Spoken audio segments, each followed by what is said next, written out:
বিদ্যাবাড়ির সুপ্রিয় শিক্ষার্থীবৃন্দ, প্রতিদিনের মতো আমাদের নিয়মিত আয়োজন পত্রিকার পাতা থেকে আজ 20 জানুয়ারি 2025 আমি নিউটন মজুমদার নিয়ে আপনাদের সামনে হাজির হয়েছি। তো আশা করি আজ পত্রিকার পাতা থেকে কিছু গুরুত্বপূর্ণ টপিক আপনাদের জন্য নিয়ে এসেছি এবং এই টপিকগুলো আপনাদের জন্য খুবই উপকারী হবে। তাহলে আর কথা না বাড়িয়ে দ্রুত চলেন, যাওয়া যাক আমাদের মূল আলোচনায়। এবং যেটি প্রতিদিনের মতো বলে থাকি, একটি খাতা এবং একটি কলম অবশ্যই আপনার সামনে রাখতে হবে সুন্দর একটি নোট করার জন্য আজকের ক্লাসটা থেকে। চলুন দেখে নেওয়া যাক আমাদের আজকের পত্রিকার পাতা থেকে কি গুরুত্বপূর্ণ তথ্যগুলো আছে। হ্যাঁ, আমাদের প্রথম যে তথ্যটি আছে আপনারা দেখতে পাচ্ছেন, ওয়ার্ল্ড ইকোনমিক ফোরাম WEF এর সদর দপ্তর কোথায়? এটি খুবই ইম্পর্টেন্ট। ওয়ার্ল্ড ইকোনমিক ফোরামের সদর দপ্তরটি কোথায়? কারণ আপনারা জানেন সাম্প্রতিক আজকে রাত্রে আমাদের মাননীয় প্রধান উপদেষ্টা মহোদয় ডক্টর মোহাম্মদ ইউনুস তিনি এই ওয়ার্ল্ড ইকোনমিক ফোরামের বার্ষিক যে সভা সেটিতে যোগদানের উদ্দেশ্যে দেশ ত্যাগ করবেন। এবং আপনারা গেস করতে থাকুন সময় 5 সেকেন্ড কোনটি সঠিক উত্তর হতে পারে। এবং প্রতিদিনের মতো আজও যে 5টি অপশন নিয়েছি, 4টি অপশন, 4টি অপশনই কিন্তু আপনাদের জন্য ইম্পর্টেন্ট। কারণ ইম্পর্টেন্ট এই জন্য, এই 4টি অপশন থেকেই আমরা কিছু গুরুত্বপূর্ণ তথ্য পেয়ে যাব। তো চলুন, আমরা আমাদের সময়টা বোধহয় শেষ, তো আমরা দেখে নিই আজকের এই ওয়ার্ল্ড ইকোনমিক ফোরামের সদর দপ্তরটা কোথায় অবস্থিত। হ্যাঁ, ওয়ার্ল্ড ইকোনমিক সদর দপ্তরটা হচ্ছে কলগনিতে অবস্থিত। এই কলগনি হচ্ছে কোথায়? Geneva, Switzerland. আমরা জানি জেনেভাকে কি বলা হয়?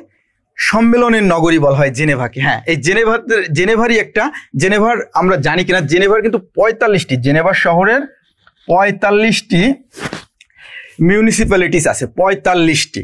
তার মধ্যে একটি হচ্ছে এই কলগনি, এই জেনেভার একটা মিউনিসিপ্যালিটিস। তো সেই মিউনিসিপ্যালিটিস কলগনিতে হচ্ছে আমাদের এই ওয়ার্ল্ড ইকোনমিক ফোরামের সদর দপ্তরটা। মনে রাখতে হবে জেনেভার 45টি কিন্তু মিউনিসিপ্যালিটিস আছে এবং এই কলগনিতে হচ্ছে আপনার সদর দপ্তর। এবং এই ওয়ার্ল্ড ইকোনমিক ফোরামের যে সম্মেলনটা সেটা কিন্তু অন্য একটি শহরে অনুষ্ঠিত হবে, সেটি আপনাদের মনে রাখতে হবে। কোন শহরে অনুষ্ঠিত হবে? সেই শহরটির নাম হচ্ছে ডাভোস নামক একটি সুইজারল্যান্ডের শহরে এই সম্মেলনটা অনুষ্ঠিত হবে। এই ওয়ার্ল্ড ইকোনমিক ফোরামের যে সম্মেলনটা, বার্ষিক সম্মেলনটা, সেটি অনুষ্ঠিত হবে। তো পরবর্তীতে আমরা এখানে একটি অপশন রেখেছি ওয়াশিংটন। ওয়াশিংটনটা কি কারণে ইম্পর্টেন্ট? কারণ ওয়াশিংটনেও বেশ কিছু ইম্পর্টেন্ট সংস্থার সদর দপ্তর আছে, যেমন WB, ওয়ার্ল্ড ব্যাংকের সদর দপ্তর কোথায়? মনে রাখতে হবে ওয়াশিংটনে। তারপরে IMF আছে, ওয়ার্ল্ড মনিটারি ফান্ড, এইটার সদর দপ্তরও কিন্তু ওয়াশিংটনে। মনে রাখতে হবে ওয়াশিংটনে। তাহলে কোনটা WB, ওয়ার্ল্ড ব্যাংক, তারপরে মনিটারি ফান্ডের সদর দপ্তর। তারপর আছে নিউ ইয়র্ক। একটু দ্রুত যাচ্ছি কারণ আমরা দ্রুত শেষ করতে চাই, কারণ অনেক ইনফরমেশন আপনাদের দিতে হয়, হয়তোবা আপনাদের সময় অনেক কম থাকে, যার জন্য আমাদের কিন্তু একটু ফার্স্ট যেতে হচ্ছে। নিউ ইয়র্কে, হ্যাঁ, জাতিসংঘের সদর দপ্তর নিউ ইয়র্ক, জাতিসংঘের সদর দপ্তরটা কিন্তু নিউ ইয়র্ক, মনে রাখতে হবে। আর কলগনি তো বললামই, আমাদের এই WEF এর সদর দপ্তর। তারপর প্যারিসে একটা ইম্পর্টেন্ট একটা সংস্থার সদর দপ্তর আছে, ইউনেস্কোর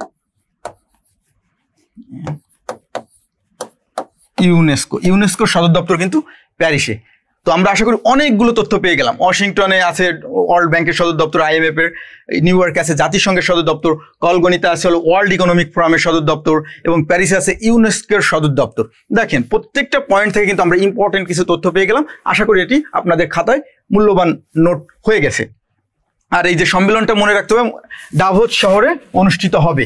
এই ওয়ার্ল্ড ইকোনমিক ফোরামের যে সম্মেলনটা, এটি কোথায়? ডাভোস শহরে অনুষ্ঠিত হবে, সুইজারল্যান্ডের। এটি আমাদের মনে রাখতে হবে। তো আমরা চলুন তাহলে পরবর্তী প্রশ্নটায় যেতে পারি।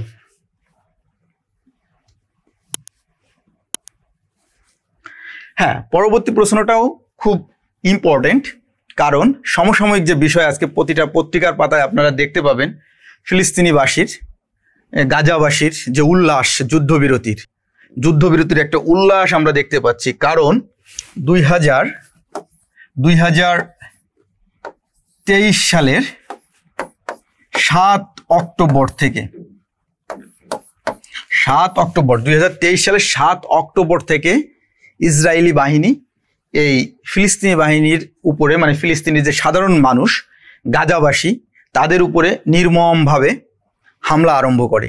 যে হামলায় এখনো পর্যন্ত 46,000-এর বেশি 46,000-এর বেশি মানুষ এখন অবধি মারা গিয়েছে।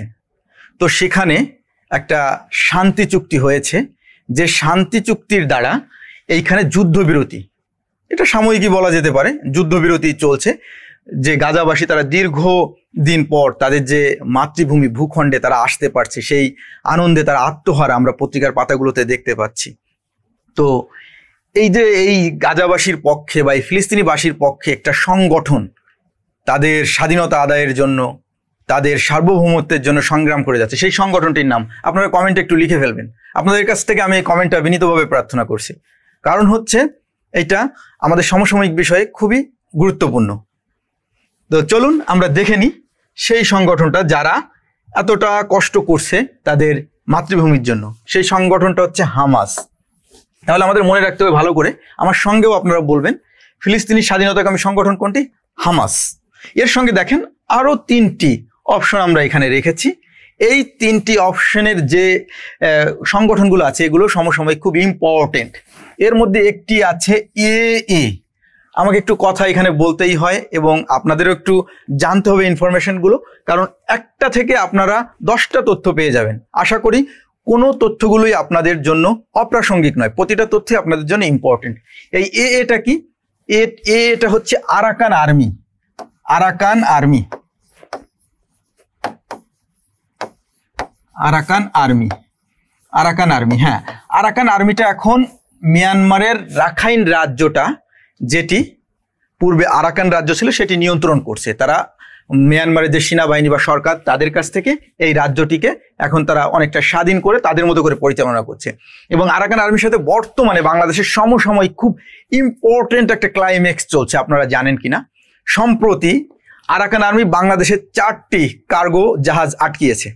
4টি কার্গো জাহাজ আটকিয়ে তারা এখন নতুন করে, তারা নাপ নদীর যে মোহনা ওখান থেকে 4টি কার্গো জাহাজ আটকিয়ে তারা নতুন করে বাংলাদেশের সঙ্গে যে বৈদেশিক বাণিজ্যের যে শুল্ক ব্যবস্থাটা আছে সেটি তারা চাচ্ছে। অর্থাৎ বৈদেশিক বাণিজ্যে যে শুল্কটা দিতে হয় সেই শুল্কটা আরাকান, এখন মিয়ানমার সরকারকে না, এখন আরাকান আর্মিকে, এই আরাকান আর্মিকে এখন বাংলাদেশ সরকারকে দিতে হবে। এই জন্য তারা বাংলাদেশের 4টি কার্গো জাহাজ পণ্যসহ আটকিয়ে রেখেছে। তো এই জন্যও কিন্তু আমাদের খুব খুব ইম্পর্টেন্ট এই টপিকটা, আরাকান আর্মির বিষয়টা। এবং আরাকান আর্মির সঙ্গে এখন বাংলাদেশের যে সীমান্ত মিয়ানমারের সঙ্গে, এই সীমান্তের 270 কিলোমিটার সীমান্তের সম্পর্ক এখন আরাকান আর্মির সঙ্গে বাংলাদেশের। 270 কিলোমিটার সীমান্তের সম্পর্ক, মানে আরাকান আর্মির নিয়ন্ত্রণে মিয়ানমারের 270 কিলোমিটার সীমান্ত, যেটি বাংলাদেশের সঙ্গে সম্পৃক্ত। পরবর্তীতে আছে দেখেন আর একটি সংগঠন, হিজবুল্লাহ। হিজবুল্লাহ হচ্ছে লেবাননের একটি সংগঠন। লেবাননের একটি সংগঠন হচ্ছে হিজবুল্লাহ। পরবর্তীতে আছে তালেবান। তালেবানটা সম্পর্কে আমরা সকলেই কম বেশি জানি। তারা এখন আফগানিস্তানের সরকার নিয়ন্ত্রণ করছে, বা তারা এখন আফগানিস্তানের সরকারের দায়িত্বে আছে আফগানিস্তানে। এবং পাকিস্তানের সঙ্গে তালেবানের সম্প্রতি সময়ে বেশ কিছু বিরোধ হয়েছে সীমান্তে হামলা নিয়ে আর কি। তালেবান হচ্ছে আফগানিস্তান, মনে রাখতে হবে, আমি বিস্তারিত লিখলাম না, আফগানিস্তান। তো এই হচ্ছে মোটামুটি এই যে আমাদের যে 4টে পয়েন্ট আছে, 4টা পয়েন্টের ইনফরমেশন। আশা করি খাতায় খুব সুন্দর করে আপনারা লিখে নিয়েছেন। তো আমরা পরবর্তী স্টেপে চলে যেতে পারি। পরবর্তী আমাদের যে প্রশ্নটা আছে চলুন দেখে নেওয়া যাক। হ্যাঁ, পরবর্তী আর একটি ইম্পর্টেন্ট তথ্য আমরা আজকে এনেছি পত্রিকার পাতা থেকে, আপনারা দেখতে পাচ্ছেন। All the prime minister's main অনুসন্ধানী প্রতিবেদন প্রকাশ করে। এখানে বার্তা গণমাধ্যম আছে, 4টি গণমাধ্যমের নাম আছে। এখান থেকে একটি গণমাধ্যম এটি করে। কোন গণমাধ্যমটি? আপনাদের সময় 5 সেকেন্ড, আপনারা কমেন্টে লিখে ফেলুন। হ্যাঁ, এই 4টি যে আছে সানডে টাইমস। এবং এই যে এখানেও যে আমরা 4টি পয়েন্ট নিয়েছি, এই বিষয়টার সঙ্গে 4টি গণমাধ্যমেরও কিছু কিছু বিষয় সম্পৃক্ত আছে। সরি, আমার একটু কণ্ঠে সমস্যা হচ্ছে।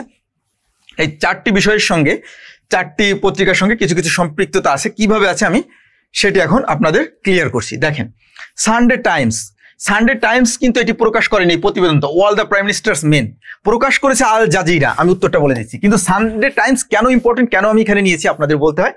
কারণ এই প্রতিবেদনটি প্রকাশ করার পরে যে ঝামেলাটি হয়েছে, মানে বাংলাদেশের তৎকালীন যে সরকার প্রধান ছিলেন তিনি এই আল জাজিরায় যে সাংবাদিক ইয়াটা করেছিলেন, এই প্রতিবেদনটা করেছিলেন, তার বিরুদ্ধে একটি আন্তর্জাতিক আইনে একটা মামলা করতে চেয়েছিলেন। সেই ডেভিড বার্কম্যানের, আমি সাংবাদিকের নামটা লিখে দিচ্ছি, ডেভিড বার্কম্যান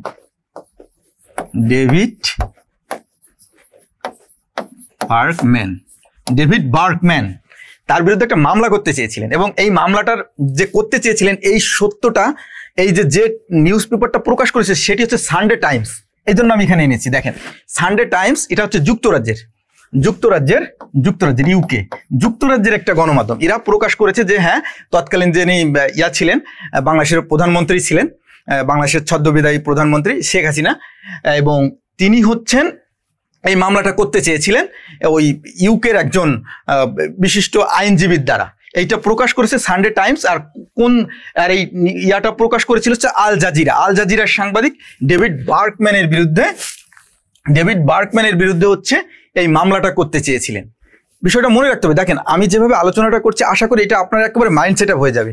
তাহলে আল জাজিরার সাংবাদিকরা এটা প্রকাশ করেছিল, all the prime minister's main অনুসন্ধানটি, এবং তৎকালীন যিনি সেনাপ্রধান ছিলেন আপনারা জানেন আজিজ আহমেদ, তার ভাই, এবং তাকে নিয়ে এই প্রতিবেদনটা মূলত তখন বেশ ভাইরাল হয়েছিল, কারণ তখন তিনি বাংলাদেশের সেনাপ্রধান ছিলেন। এবং তাকে নিয়ে এইটা করেছিল, কোন চ্যানেলটা করেছিল? Al Jazeera. এবং আল জাজিরার যে সাংবাদিক করেছিল ডেভিড বার্কম্যান, তার বিরুদ্ধে মামলা করতে চেয়েছিল তৎকালীন বাংলাদেশের সরকার প্রধান বা সরকার।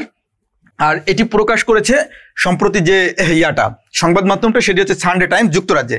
এখানে আছে বিবিসিও কিন্তু ইউকে, যুক্তরাজ্যের একটি বহুল প্রচলিত একটি গণমাধ্যম। আমরা এই জন্য এখানে রেখেছি, আপনারা দেখতে পাচ্ছেন। এবং এই হচ্ছে মূলত এই যে all the prime minister's main, এইটার মূল বিষয়টা। আশা করি আপনারা অনেকেই প্রতিবেদনটা দেখেছেন, যারা দেখেছেন তারা কমেন্টে জানাবেন যে এই all the prime minister men এই প্রতিবেদনটা আপনি দেখেছেন। তো চলুন আর কথা না বলি, আমরা পরবর্তী আমাদের যে স্টেপ সেটিতে চলে যাই। হ্যাঁ, পরবর্তী আমাদের যে কোশ্চেনটা আছে সেটিও সাম্প্রতিক সময় ইম্পর্টেন্ট আমাদের এই দেশ বা চলমান বৈশ্বিক সিচুয়েশনে। দক্ষিণ পূর্ব এশিয়ার দেশগুলোর সংগঠন কোনটি? এখানে আমরা বরাবরের মতো 4টি অপশন রেখেছি। 4টি অপশনই খুবই ইম্পর্টেন্ট আপনার আমার জন্য, কারণ আমাদের বিভিন্ন পরীক্ষায় এখান থেকে কোশ্চেন এসে থাকে। তো দেখুন, প্রথমে আছে সার্ক, দক্ষিণ পূর্ব এশিয়ার দেশগুলোর সংগঠন। সার্ক কি হতে পারে? হ্যাঁ, সার্ক তো দক্ষিণ এশিয়ার একটি সংগঠন, হয়তোবা হলেও হতে পারে, কিন্তু না, হবে না, সার্ক না। পরবর্তীতে আছে ওপেকটা কি আমরা জানি? হ্যাঁ, ওপেকটা হচ্ছে পৃথিবীতে যে পেট্রোলিয়াম রপ্তানিকারক দেশগুলো আছে তাদের সংগঠন হচ্ছে ওপেক, মানে তেল যারা রপ্তানি করে থাকে তাদের সংগঠন ওপেক, পেট্রোলিয়াম পদার্থ রপ্তানি করে থাকে। ওপেকের সদর দপ্তরটা কিন্তু যে দেশে, সেটি পেট্রোলিয়ামের সাথে এতটা ইনভলভ না, সেই দেশটি ভিয়েনা, অস্ট্রিয়ার রাজধানী ভিয়েনায় এর সদর দপ্তর। ওপেকের সদর দপ্তর কোথায়? ভিয়েনা, মনে রাখতে হবে, ভিয়েনা শহরটি খুব ইম্পর্টেন্ট। এখানে অনেক কিছু আন্তর্জাতিক যে আণবিক সংস্থা আছে সেটির সদর দপ্তর কিন্তু ভিয়েনাটা এই জন্য ইম্পর্টেন্ট, মনে রাখতে হবে। ওপেকের সদর দপ্তর কোথায়? ভিয়েনা। সার্কের সদর দপ্তর যদি বলি নেপালে, কাঠমান্ডু। হ্যাঁ, কাঠমান্ডুতে হচ্ছে করে সার্কের সদর দপ্তরটা। তারপর আছে কমনওয়েলথের সদর দপ্তর কোথায়? আমরা জানি সকলে। কমনওয়েলথ হচ্ছে কি? কমনওয়েলথটা হচ্ছে কিন্তু যে একটু কমনওয়েলথ সম্পর্কে বলতে হয়, কারণ কমনওয়েলথের সঙ্গে বাংলাদেশের খুব বড় একটা সম্পর্ক আছে এবং অনেক বেশি প্রশ্ন কমনওয়েলথ থেকে এসে থাকে। কারণ কি সম্পর্কটা আছে আমি বলি। বাংলাদেশ স্বাধীনতা লাভের পরে প্রথম যে আন্তর্জাতিক সংগঠনটির সদস্যপদ লাভ করে সেটি হচ্ছে কমনওয়েলথ। এই কমনওয়েলথের সদস্যপদ মনে রাখতে হবে, ভালো করে মনে রাখতে হবে। প্রথম সদস্যপদ বাংলাদেশ লাভ করে, প্রথম যে আন্তর্জাতিক সংস্থার সদস্যপদ লাভ করে বাংলাদেশ, সেটি হচ্ছে কমনওয়েলথের। কমনওয়েলথের কততম সদস্য হিসেবে বাংলাদেশ সদস্যপদ লাভ করে? 32তম। কমনওয়েলথের 32তম সদস্য হিসাবে বাংলাদেশ কমনওয়েলথের সদস্যপদ, প্রথম যে আন্তর্জাতিক সংগঠনের সদস্যপদ লাভ করে বাংলাদেশ এই কমনওয়েলথের, এবং 32তম সদস্য। মনে রাখতে হবে, প্রতিটা জিনিস কিন্তু আপনার খাতায় লিখে রাখতে হবে। যারা লিখছেন একটু কমেন্টে জানাবেন যে আপনি সুন্দর করে লিখছেন। যে কমনওয়েলথের 32তম সদস্য হিসাবে বাংলাদেশ কত সালে, সালটাও ইম্পর্টেন্ট, 1972 সালের 18 এপ্রিল 1972 সালের 18 এপ্রিল বাংলাদেশ 32তম সদস্য হিসাবে প্রথম আন্তর্জাতিক যে সংস্থাটির সদস্য পদ লাভ করে সেটা হচ্ছে কমনওয়েলথ। কমনওয়েলথ সম্পর্কে আর একটু তথ্য দিতে চাই এখানে। আমরা কি কমনওয়েলথ সম্পর্কে জানি? কমনওয়েলথটা হচ্ছে কি ব্রিটিশদের অধীনে যেসব দেশ ছিল, তাদের উপনিবেশ ছিল, সেই সব দেশকে নিয়ে কমনওয়েলথ এই সংগঠনটি গঠিত। আর এই কমনওয়েলথের সদর দপ্তর হচ্ছে একটা বিখ্যাত ভবনে, মালব্রো হাউসে, লন্ডন সদর দপ্তর হচ্ছে লন্ডনের মালব্রো হাউসে হচ্ছে এই কমনওয়েলথের সদর দপ্তর। এবং বাংলাদেশ যখন এই কমনওয়েলথে প্রবেশ করে তখন কিন্তু পাকিস্তান রাগে বা ক্ষোভে তারা কমনওয়েলথ থেকে বের হয়ে গিয়েছিল, যে কমনওয়েলথ কেন বাংলাদেশকে তাদের সদস্য পদ দিল। তো হ্যাঁ, আমাদের যে কাঙ্ক্ষিত উত্তরটি দক্ষিণ পূর্ব এশিয়ার দেশগুলোর সংগঠন, হ্যাঁ এই দক্ষিণ পূর্ব এশিয়ার দেশগুলোর সংগঠন হচ্ছে আসিয়ান। আমাদের এখানে সঠিক উত্তরটি হচ্ছে আসিয়ান। এই আসিয়ানটা হচ্ছে দক্ষিণ পূর্ব এশিয়ায় যে দেশগুলো আছে, মালয়েশিয়া, সিঙ্গাপুর, ব্রুনাই, এই ইন্দোনেশিয়া, এই দেশগুলোকে নিয়ে এরকম 10টি দেশ, তারপর তাদের পর্যবেক্ষক দেশ আছে 2টি, পূর্ব তিমুর, পাপুয়া নিউগিনি, এই দেশগুলো নিয়ে হচ্ছে আসিয়ান গঠিত। আর এই আসিয়ানের সদর দপ্তর হচ্ছে, মনে রাখতে হবে, জাকার্তা, ইন্দোনেশিয়ার রাজধানী জাকার্তায়। আসিয়ানের সদর দপ্তর কোথায়? আমার সঙ্গে বলতে হবে, জাকার্তা। আসিয়ানের সদর দপ্তর কোথায়? জাকার্তা, ইন্দোনেশিয়ার রাজধানী জাকার্তায়। তো আশা করি আপনারা এখান থেকে অনেকগুলো তথ্য পেয়ে গেলেন। আমাদের এখানে যে পয়েন্টগুলো ছিল, যে সার্ক, আমাদের এই দক্ষিণ এশিয়ার 8টি দেশের সংগঠন, সার্ক সদর দপ্তর নেপাল। ওপেকের সদর দপ্তর কোথায়? ওপেকের সদর দপ্তর হচ্ছে ভিয়েনা, অস্ট্রিয়ার রাজধানী ভিয়েনাতে। এটা হচ্ছে পেট্রোলিয়াম জাতীয় পদার্থ রপ্তানিকারক দেশগুলোর সংগঠন। পরবর্তী সাথে কমনওয়েলথ, ব্রিটিশ উপনিবেশ যে রাষ্ট্রগুলো ছিল তাদের সংগঠন, সদর দপ্তর লন্ডনের মালব্রো হাউসে। আসিয়ানের সদর দপ্তর জাকার্তা, ইন্দোনেশিয়া। আশা করি আপনাদের অনেক বেশি উপকার হবে এই তথ্যগুলো দিয়ে, এবং পরীক্ষার হলে আশা করি আপনারা এরকম কিছু একটা এখান থেকে অবশ্যই, আজকে যে ক্লাসটা, এখান থেকে আপনি অবশ্যই কিছু না কিছু কোশ্চেন পাবেন। পরবর্তীতে আরেকটি ইন্টারেস্টিং টপিক আছে আমরা যেটি নিয়েছি, 23তম। হ্যাঁ, আপনারা জানেন যে সম্প্রতি শেষ হয়েছে বাংলাদেশে 23তম ঢাকা আন্তর্জাতিক চলচ্চিত্র উৎসব যে শেষ হয়েছে, সেই 23তম ঢাকা আন্তর্জাতিক চলচ্চিত্র উৎসবের সেরা পূর্ণদৈর্ঘ্য সিনেমা কোনটি? এটা সম্প্রতি আমাদের এই যে জাতীয় জাদুঘর যে মিলনায়তন আছে সেখানে এই অনুষ্ঠানটা হয়েছে, এবং সেখানে একটা আন্তর্জাতিক চলচ্চিত্রকে সেরা চলচ্চিত্র নির্বাচন করা হয়েছে। এবং সেই চলচ্চিত্রটাও একটা বিখ্যাত চলচ্চিত্র এবং বিখ্যাত একটা ঘটনা নিয়ে নির্মিত। তো এখানে নাম আছে, আপনারা গেস করতে থাকুন, সময় 2 সেকেন্ড। কোনটা হতে পারে? দাগ নম্বরটা বললেই হবে, ক নাকি খ নাকি গ নাকি ঘ। তো চলুন দেখে নেওয়া যাক। হ্যাঁ, সেই চলচ্চিত্র, সেরা চলচ্চিত্র হয়েছে ঢাকা 23তম ঢাকা আন্তর্জাতিক চলচ্চিত্র, সেরা চলচ্চিত্র হয়েছে Kumbha which comes from silence. Kumbha which comes from silence, এই বিখ্যাত চলচ্চিত্রটি ঢাকা চলচ্চিত্র উৎসবে 23তম চলচ্চিত্র উৎসবের সেরা চলচ্চিত্র নির্বাচিত হয়েছে। তো এই চলচ্চিত্রের প্রেক্ষাপটটা কি আপনাদের একটু জানতে হবে। রুয়ান্ডাতে একটা গণহত্যা হয়। এটা কত সালে? রুয়ান্ডা গণহত্যা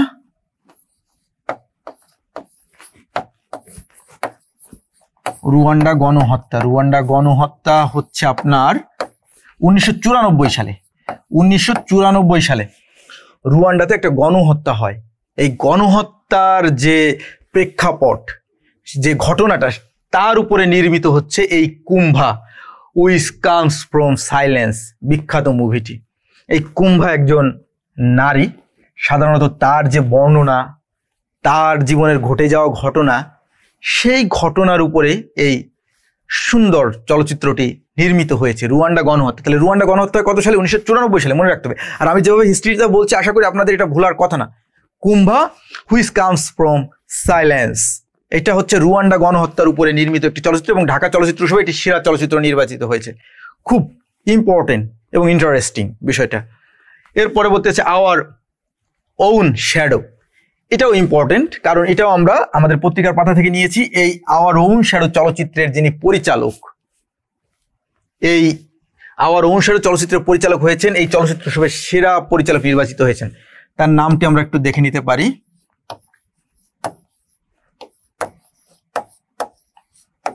অগাস্টানা এস, অগাস্টানা এস সেরা পরিচালক। তারপর আছে পদাতিক। পদাতিকটা হচ্ছে কেন ইম্পর্টেন্ট? পদাতিক ইম্পর্টেন্ট হচ্ছে এই কারণে, এই পদাতিক যে মুভিটা, এটা নির্মিত হয়েছে একজন বিখ্যাত ভারতীয় চলচ্চিত্র পরিচালক ব্যক্তিত্বকে নিয়ে। তিনি হচ্ছেন মৃণাল সেন। মৃণাল সেনের জীবনী নিয়ে এটি নির্মিত। মৃণাল সেনের জীবনী নিয়ে এটি নির্মিত। এটাই অভিনয় করেছেন চঞ্চল চৌধুরী। এই পদাতিক হচ্ছে অডিয়েন্স যে ডিক্লারেশনটা দেয়, অডিয়েন্স ডিক্লারেশনে এইটা হচ্ছে আপনার সেরা চলচ্চিত্র নির্বাচিত হয়েছে। এবং প্রিয় মালতী, এই চলচ্চিত্রটা হচ্ছে বাংলাদেশ প্যানোরামায় বাংলাদেশের প্রেক্ষাপটে সেরা চলচ্চিত্র নির্বাচিত হয়েছে প্রিয় মালতী। তাহলে আশা করি এখান থেকেও কিছু গুরুত্বপূর্ণ তথ্য পেয়ে গেলেন। আর মনে রাখতে হবে যেটি ইম্পর্টেন্ট, 23তম ঢাকা আন্তর্জাতিক চলচ্চিত্র উৎসব এবং সেরা চলচ্চিত্র হচ্ছে Kumbha which comes from silence. তো এটির মাধ্যমে আমাদের আজকের পত্রিকার পাতা থেকে আলোচনা আমরা একেবারে শেষ পর্যায়ে চলে এসেছি। আশা করি আপনাদের তথ্যগুলো অনেক অনেক উপকারে আসবে এবং ভালো লেগে থাকবে। আর আপনাদের যদি এতটুকু ভালো লেগে থাকে, এটাই আমাদের বিদ্যাবাড়ি পরিবারের সার্থকতা।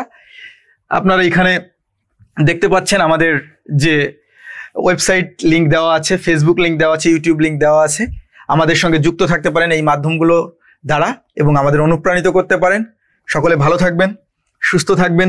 সকলের সুস্বাস্থ্য এবং মঙ্গল কামনা করে আমি নিউটন মজুমদার আজকে এখানে বিদায় নিচ্ছি। ধন্যবাদ সকলকে।